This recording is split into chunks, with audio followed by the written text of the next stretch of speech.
Thanks for the support as a channel member, Comrift. Okay, so in yesterday's episode, I maybe misunderstood how the Apertura works. Maybe we didn't win the league. Maybe we haven't won anything yet. Maybe today is the playoffs. But the big positive is the team we face in the first round of the playoffs is the team we beat 8-0 on the first day of the season.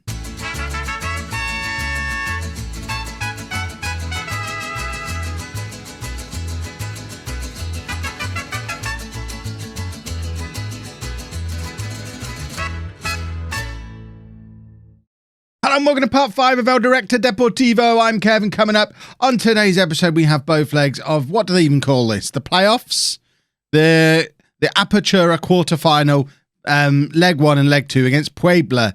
If you don't remember us playing Puebla last time, this is what happened. It was such a rout that I didn't even show you the entire game because it was getting boring, us scoring all of the goals. So I don't expect that to happen again, because they seem to have turned their season around somewhat and ended up finishing 8th in the league above 10 teams that we didn't beat 8-0. They did still finish on a negative goal difference, largely thanks to us, and did concede. I mean, they only conceded another 22 goals in their 16 games following the 8-0 thrashing they got at the expense of us. So, I don't know, it's an odd one. We only conceded 8 goals all season. They conceded 8 goals on the first day of the season against us. You would expect this to be a very comfortable Chivas victory, but in light of the fact that we did lose against Juarez on the last day of the regular season, anything is possible because we're not coming into this with the momentum that we hoped we would. In fact, there's probably a good chance that because they've charged up here a little bit, in fact, their form's been... How are they in this? How are they in this? 3 points from the last 5 games, 15th on form. I do not understand how they're involved in this. They started badly, they've ended badly. They must have just won a few games in the middle. It's the only explanation. So this is the team we're putting out there to try and take them on and secure a spot in the semi-finals of the Apertura, which... fingers crossed will be tomorrow's video. Godinho in goal, a back four of Ponce, Briseño, Montes and Meduena. Molina at the base of the midfield, Gonzalez and Beltran ahead of him. And then Lainez and Vega supporting Macias up front. Apparently I'm saying Macias wrong. I imagine he's not the only one I'm saying wrong, but that seems to be the one that people are picking up on in the comments section at the moment. I mean, I'm managing in Mexico. If you didn't go into this knowing I was going to say lots of names wrong, you went into this very naively. First leg win. Yeah, I mean, what I wanted is we thrashed you this like 8-0 last time. Let's just do it again. Because if we win 8-0 in this first leg, I probably won't show you the second leg. We'll do the semi-final today as well. But I just suspect... it was the weirdest first league game I've ever had in Football Manager. And they've actually gone ahead against us. How is this happening? What is going on here? Puebla 1, Chivas 0. This was not on the script for today's episode. It's an in-swinging free kick. The goalkeeper's nowhere. The defence are nowhere. And perhaps I shouldn't be talking about... Well, if it's too easy, we'll go into the semi-final today. Let's just focus on getting through this match, shall we? Gonzalez with the free kick. And there's his 7th goal of the season. It's a 20th minute equaliser. It's Puebla 1, Chivas 1. And that's a little bit more like it. We were expecting to score goals today. And there you go. Now we've scored one. It is a nice free kick as well. Their goalkeeper does get his fingertips to it, but can't add enough to it to push it around that post. And we do level the game. Gonzalez with another free kick. This time it's an in-swinger. It's nodded around the area. I think Montes is probably offside here, although it looks like it's been given. Let's have a look at this from the other angle, because Vega gets the flick on, or the head back across goal, I guess it was. There's Vega's header. Montes, he is onside, and it's a very well-worked set piece. It's been 2 set-piece goals for us so far today. We've not been a particularly notorious set-piece team this year, although here we go with the long throws, just as I'm trying to say, we're not just about set pieces, but we're doing another set piece, and that is the kind of finishing we grew to know and love from Puebla in the game we played against them early in the season. Godinho now to Montes, Briseño, Bresenio looking for Ponce on this left-hand side and finds him. And he's going to release Lainez, who is in behind here. He's going to look to square the ball. In fact, he's going to go it alone and score a wonder goal. It was only in the last episode I was talking about that guy not being any good. Since I said that, he has been fantastic. The one game he didn't turn up for is the one that you lot weren't there for either, when we lost to Juarez. But apparently, he just likes to show off for the cameras. And that is, that's a very good goal. Good work from Lainez. Problem is, the more of that kind of stuff he does, the less chance we've got of having him on loan again next season. Not that Mike will necessarily even go for him again next year, because transfers, always a mystery. We'll have to see what we end up getting and whether Lainez gets to come back. I'd love to have him permanently based on how he's played these last few games, but I think the chances on that are effectively zero. Macias to Vega. Vega has been fouled there. We've got a penalty and it's inside the first 30 minutes of this game. And despite the disappointing start with conceding the goal early on, we are getting a little bit closer to what we expected from today's game. It's Bresenio with the penalty and it's 4-1 after half an hour. An 8th goal of the season for Bresenio, who I mentioned in the last episode, he'd scored a lot of goals from set pieces and things, but of course he is our penalty taker as well, which is where a lot of his other goals are coming from. But 8 goals already. I know we have these 2 competitions, the Apertura and the Clausura. They both count as the same season, though. Is that right? So he's on course for well into double figures for the season, presumably. Or does everything... I'll have to look at someone's career history, but I'm assuming it doesn't all reset for the second half. It's just there's 2 sets of medals, 2 sets of trophies, that kind of thing. But actual appearances and goals and average ratings and player of the year and that kind of thing, I guess is still just a once-a-year thing. Or else, I really don't understand. I'm also assuming that the fixtures are reversed the second time around. So, like we faced Club America away this competition in the Clausura, surely we're going to have them at home, aren't we? That's what I'm thinking. We've now given away a penalty. It's Gonzalez who'd been very much involved going forward at the other end with his set-piece delivery. We've got 2 players in the penalty area here. They need to get out, and they have. It's Puebla to make it 4-2. Godinho saves, and that is, I would say that's the point where Puebla just have to give up and go home. They are at home. Just give up. That's it now. We're through. Lainez plays it forward to Macias, who's going to try and get the break on, and we're going to look for number 5 before half-time here. Macias with an audacious effort that I think has hit it's not actually hit the crossbar because it's not gone down as woodwork. It must have just gone into the netting atop the goal, but it was a very ambitious effort that almost ended up being an absolute wonder goal. And with more eyes on us because it's the playoffs, we don't necessarily want our star man doing wonder goals just yet because we don't want to lose him in January. Beltran plays it forward for Macias, who's in again here. Macias shoots, but it's straight at the goalkeeper. We do get a corner out of it, which is going to be another opportunity for showing our set-piece superiority, which apparently we have. Macias in swinger doesn't find a Chivas shirt, and it's now half-time 4-1. That'll do. That is a good first half performance. Let's tell everybody that. In fact, we'll do the don't get complacent team talk because it's always the correct thing to do. Their poor old left back, who I think missed the penalty. That's why he's down on a 5.7, but he's also just not had a very nice day with our attackers charging at him constantly. Lainez now with the in-swinging corner. Macias is there. The ball's bobbled around in the area, and it's another Jesus goal. Jesus Molina this time. We're obviously losing our initial Jesus, who scored our first ever goal for us in this series, but now we've got another one. Lovely, lovely, lovely. And it's 5-1. It's such a messy goal. Set-piece defending does not seem to be very effective here in Mexico. And I'll hold my hands up. There you go. Hands are up. I'll hold my hands up and say we've not actually adjusted our set-piece defending instruction. I've fiddled with the attacking corners and just not massively, but enough to say aim for the big lad, effectively. But I haven't set up any specific defensive tactics because it just doesn't seem necessary. We're so much better than most of these teams anyway. Maybe if we start, or as and when we start competing continental football or World Club Cup kind of stuff, maybe then we'll have to go a little bit more in depth into really trying to eke out every marginal advantage we can out of set pieces. But at the moment, it's enough to just aim for the big lad and trust the game to defend for us, because we're just that much better than everybody else. Certainly, okay, let's not say everybody else. The majority of the other teams. Peralta's going to come on, and we're also going to bring on Antuna for Vega. We're going to do a triple, and we're going to drop a little bit of praise as well, because to be 5-1 up after 70 minutes in the playoffs, are they referred to as the playoffs? I'm going to keep calling them the playoffs because that's terminology I know, but it does just say quarterfinals, isn't it? Peralta now charging forward. Cross to Antuna. The two substitutes combining, and there's goal number 6, a 5th for the season for Antuna. Puebla 1, Chivas 6, and we can taste the semi-finals already. And it's been another very good performance. Poor old Puebla. We've absolutely got their number, haven't we? They cannot cope with the way we play football.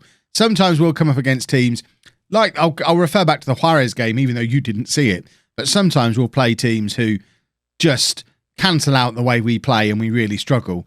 But Puebla, I don't know what it is about them because I haven't studied the statistics in that much depth. That was just my daughter yelling through the garage door. Can she not hear that I'm streaming, recording? I nearly was streaming. I went to hit the pause recording button, hit the start streaming button by mistake. So you might have just seen 3 seconds of this game on Twitch. If you did, you should probably follow on Twitch and make sure you're there the next time I'm streaming properly. I usually stream for more than 3 seconds. I stream every Monday, Wednesday, Thursday and Sunday. You can tell I've had a week off and can't remember it. Twitch.tv/lollujo. Link is down in the description. Would be lovely to have you come along and join in a stream that's longer than 3 seconds.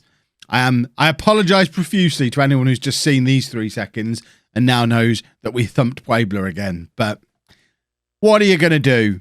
I can't undo her yelling through the garage door. Oh, no pocket money this week. Goodness me. It's 6-2 now. And I guess I wonder if they're just a very attacking team like we are. And because we're better than them, we outscore them. But they don't seem to be giving up. Peralta's injured. That's the opposite of Noyce. Well, that's him done. And now Beltran's injured. What is going on here? We're down to 9 men. Suddenly, the playoffs are getting a little bit of a twist because I think the next game is in 3 days' time. We've just lost potentially 3 players for the next leg. I don't know if we're going to have accumulated any suspensions in there either. We should still have enough about us to get through, but we didn't need to get all the injuries at the end there. So Beltran's going to be out for the next month. Peralta is going to be out for a couple of months, which he's not. He's got a lovely beard, hasn't he, that man? And Maya, still don't know how to say his name. He might be back. I mean, he's not a regular starter for us anyway, but when is it? Yeah, that was a Tuesday. We play again on the Friday. Let's do the second leg. Well, a few changes forced on us then. Brazela's coming in again at right back, and we're very low on midfield players to the point where we're having to play Vasquez as a attacking Mazzala, which he really can't really do. But we don't have anybody else. Why? That's not what I'm trying to click. That's what I'm trying to click. The little arrow. Villalpondo's still injured. Beltran is now injured, and there isn't really much else in the way of central midfield players.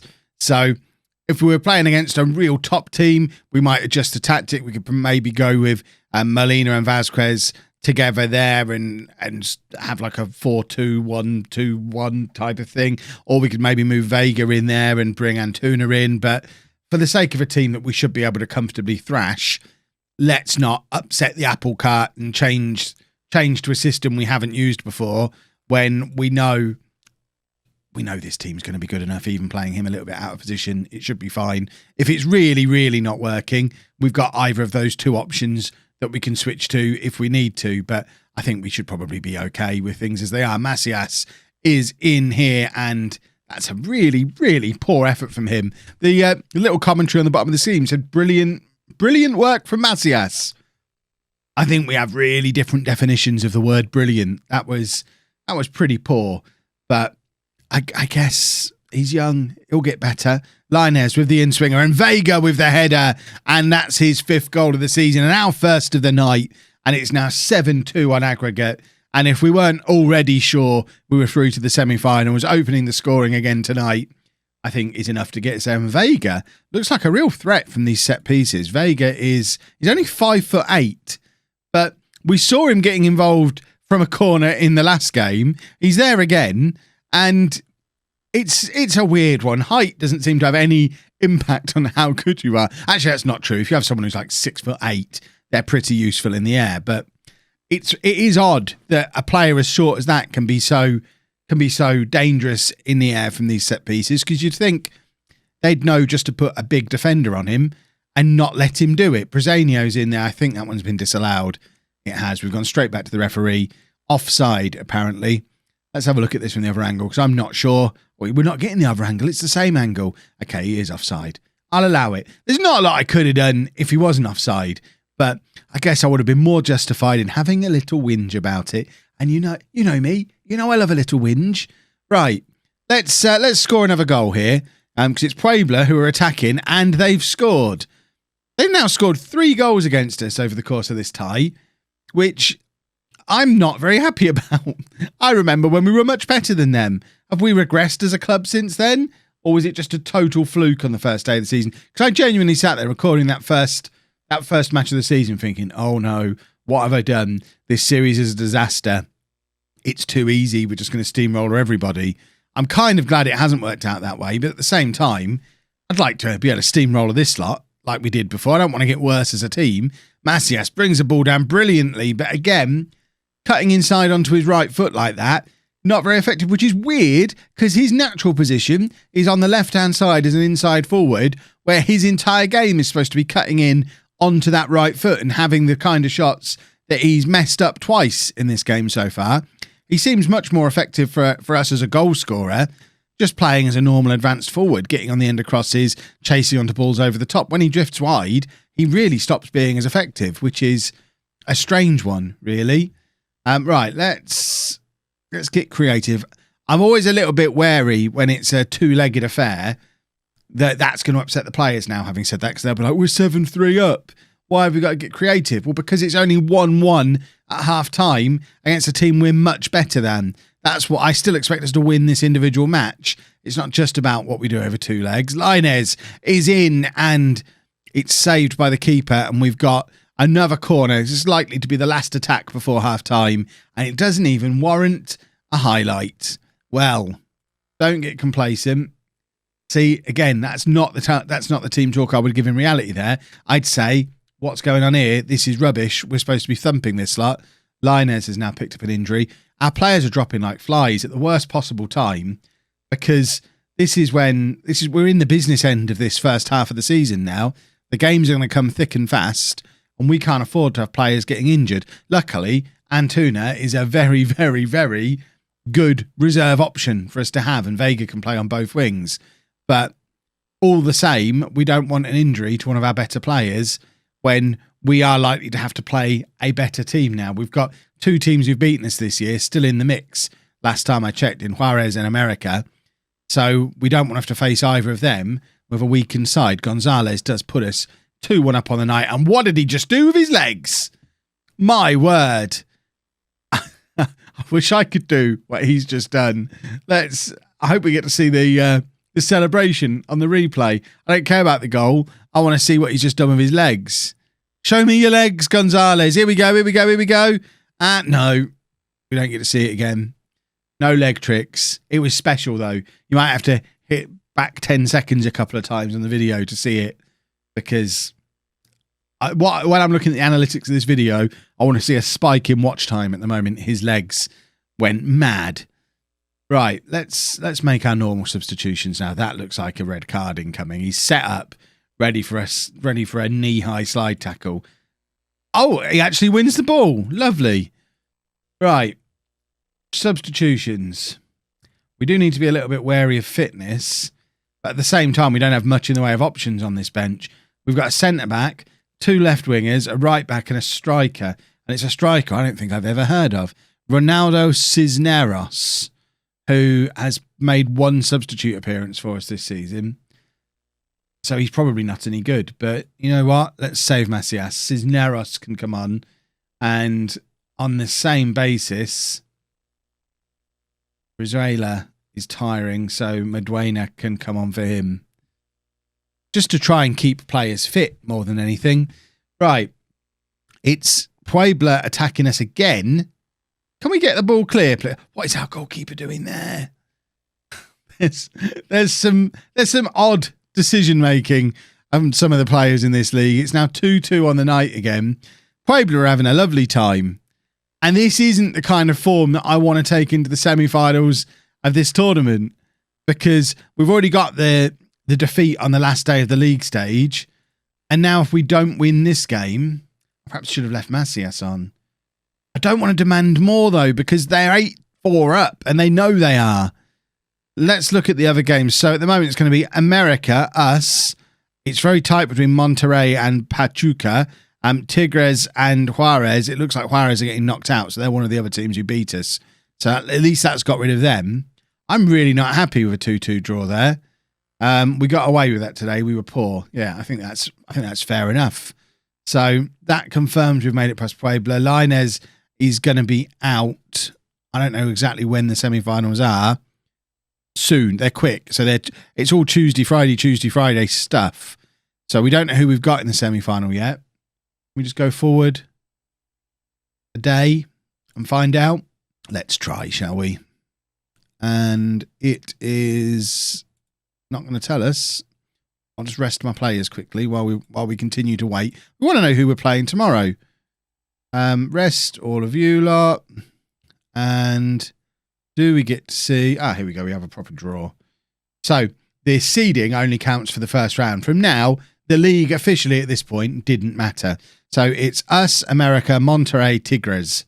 Are they the 4 top teams? Let's have a little look at the season preview. Yeah. We're the 4 who are supposed to be here. So let's do the draw. It is setting up for us versus America in the final, as I suspected it might. Tigres, though, is who we're going to be playing tomorrow in the semi-final of the Apertura. The board should already be delighted because we were only supposed to get to the opening stage of the playoffs. So they're happy. It's all bonus from here. If you've enjoyed that, please make sure you leave a nice big thumbs up on there for me. Subscribe to the channel for daily Football Manager videos. And thank you very much for watching.